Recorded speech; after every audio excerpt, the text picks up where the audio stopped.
from Biochemistry and Clinical Pathology, experiment number 7, to identify the given sample of carbohydrate by performing the different quantitative tests. The unknown sample of carbohydrate, this sample we are going to dissolve into 20 ml distilled water. These are the different chemicals required for the practical and the apparatus. As per the procedure, okay, we'll perform first Molish test. It is the general test to identify carbohydrate. In this test, we added the carbohydrate sample, then concentrated H2SO4 from the side of the test tube, and then Molish reagent 5 drops. And conclusion is, observation is there is a ring formation at the junction of the two liquids. Okay, and this confirms that the given sample is carbohydrate. As per the concept chart, our sample is soluble in the water.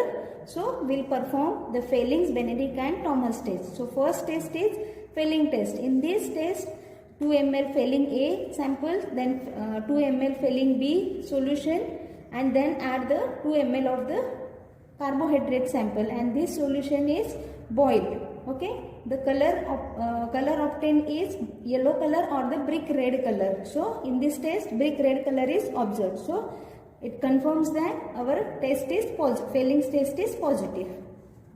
This test will perform the Thomas test as given in the procedure. In this test, add the 2 ml of the Thomas reagent and then add the sugar sample and boil this solution. The red color or the yellow color precipitate is observed. In this test, red color precipitate is observed. So here also the Thomas test is positive. Third test, that is a Benedict test. Okay, in this test, take the 2 ml of the Benedict reagent and add the 2 to 3 drops of the carbohydrate samples and again boil this solution. Yellow color is observed.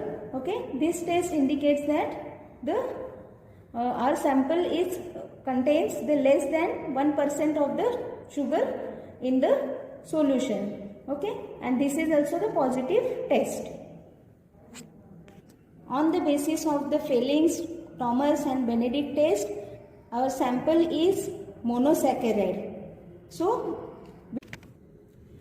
as our Fehling, Benedict's and Thomas test are positive with this sample, so we are going to perform the Barford test, okay, where we are going to distinguish whether the sample is monosaccharide or disaccharide. In this Barford test, there was no color developed at the bottom of the test tube. No red color precipitate is observed at the bottom of the test tube after heating on the water bath. So, the disaccharide compounds may be present. Okay, so no monosaccharides are present. So disaccharide, lactose or maltose may be present. So we are going to perform the Osazone test to distinguish whether the sample contains lactose or the maltose. For the procedure, we are going to perform Osazone test. So we have first set up the water bath for boiling the solution. Then in the test tube, we have taken the 1 gram of phenylhydrazine hydrochloride powder.